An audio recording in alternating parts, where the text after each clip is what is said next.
Have you ever wondered what games you should keep or you should lose? Find out here at Purge Reviews. Shepherd Kit makes some of the greatest children board games you've ever played, and you've likely missed out on them. This is a small company, or at least one not well known here in the United States, and I'm telling you, Shepherd Kit, you need to check out some of these games that they've had. They've been fantastic. Now, this Numeracy set is all about educational games, and I will be reviewing them as such. As an educational game, this game is going to teach your children about probability. What's the chances of this coming up? What is a better option? Not based on what you think and not based on what you got, but what is the probability? And you can talk about those probabilities as you play the game. You can also completely ignore that if you want. I think the game's going to be more interesting if your kids understand, well, these 3 cards are out. That leaves these 2 cards. You have a 50% chance of doing this. Versus there being 3 cards, you want that big one. There's a 33% chance. So a very easy probability for younger ones to understand. But that's what this game is going to teach. The problem is we didn't have a lot of fun with this game, and maybe it's because the probability was kind of lost on the kids a little bit, and it was something a little bit maybe too abstract. It also felt like whoever was ahead was probably going to stay ahead. It's very rare that somebody would bust in this game. It just wasn't happening very much. I did play with the grandparents. My mom, their grandma, busted, and she never had a chance to come back. There really isn't a catch-up mechanism in the game. So once you bust, I mean, it's really tough because busting is so rare. The game itself was okay. This company has put out a lot better games. Now, as for an educational game, I think it's better than most. I think younger gamers will kind of like it as they're going through. And as with most of these games, there's an easy, advanced, and a family mode that you can progress through if you like. This is one of the weaker games that I've played from this company. Isn't one that I would recommend. We just kind of found out that it fell flat and was rather boring, and the probability wasn't something that was easy to teach through the game, and it just was a miss for us. This company does not miss much, and it's still a very good children's game, but one that just kind of fell flat for us. This one will be a Purge. Here is Numeracy Legends and the Zerda Fox. This is a 3-game series, I believe, with the Legends series. This is the Zerda Fox version of it. You're going to get a big box, a rule book, which I can look at in a few minutes. You also get a bag that really serves no purpose in the game. I'm not really sure why this is here. You're going to get a game board, which is really good and colorful. It has all the spots on it, places to put the cards, etc. And some little colorful things there for the kids to look at, which is great. The box is much bigger than it needs to be, as you can see. You will get a few cards, some more variety, and this would have been nice. And it has some good artwork on it. The only thing that really matters is the icon and the number of cupcakes at the bottom. These are smaller, but that's good for the little kids' hands. Then you're going to get a wood dice that you need to sticker up, etc. And that comes in here. And you're going to get some ice cream cones and some shields and some stand-ees for kids. This one absolutely serves no purpose. You literally just put it right there over the picture of him, which is pointless. But all of the tiles are really, really good. The components are really good in this game. I do like the look of the artwork in the game. I think that it looks and works very well. It's very cute. I think kids like it quite a bit, so that works great for us. Here is the rule book, which is a really good rule book. So you can see it opens up here and kind of gives you almost like you're reading a book. It does give a guidelines for parents or adults that are playing with them. And it starts off with a little comic book that you can read with the kids and kind of gives you a storyline of what's going on in the game.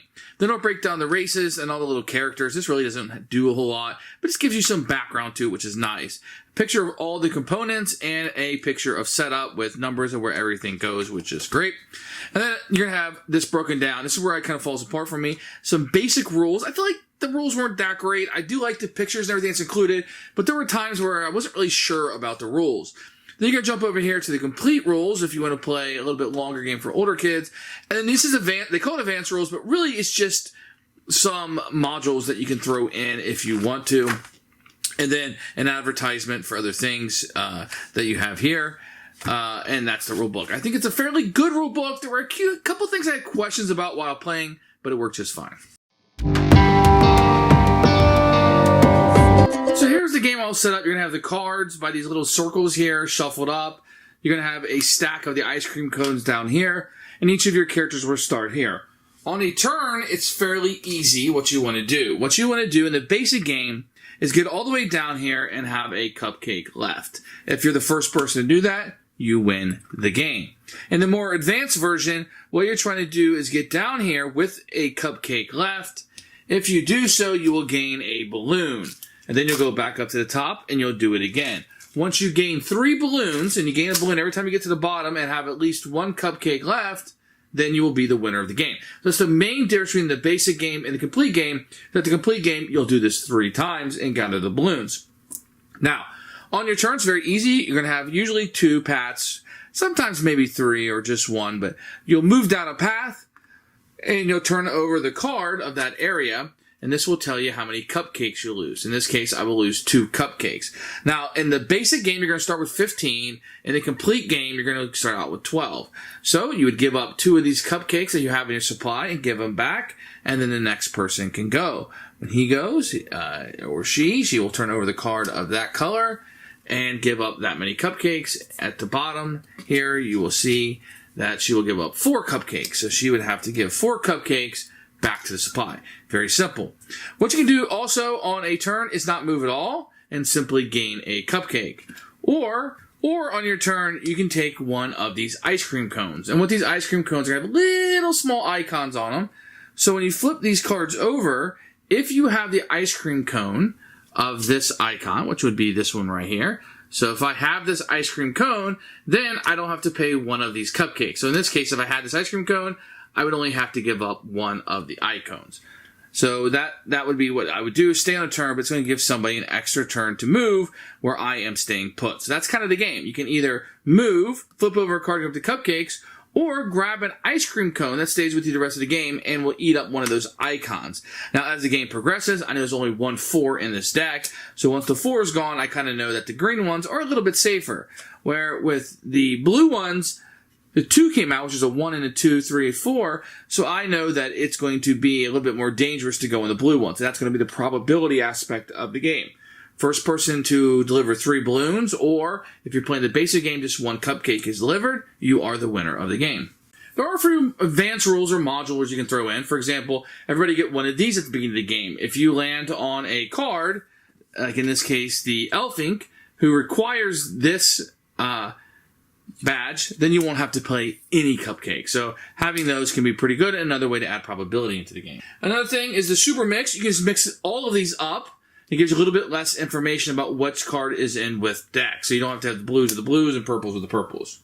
Another way to play is you can have a 4th option where you can roll this dice and it will either supply you with cupcakes or peek at a random card, or it will allow you to collect a specific ice cream. And you would do this instead of your normal action. So something else you can go in. And those are the different modules you can kind of throw in. Who would want to buy this game, or who should this game be purchased by? I think anybody with kids, this could be something they would want to look at. Shepherd Kit is one of the premier children game publishers that I've seen. Maybe if you're homeschooling, you want to teach a little bit about probability, this will be something you want to bring in, and you really want to have a discussion over it. Like, instead of having a lesson, we're going to sit down, we're going to play a game, but we're going to learn while we play the game. And I think that's how this game works best.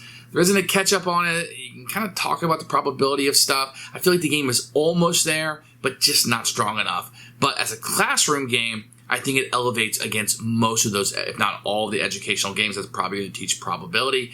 For that, it's got to be a win.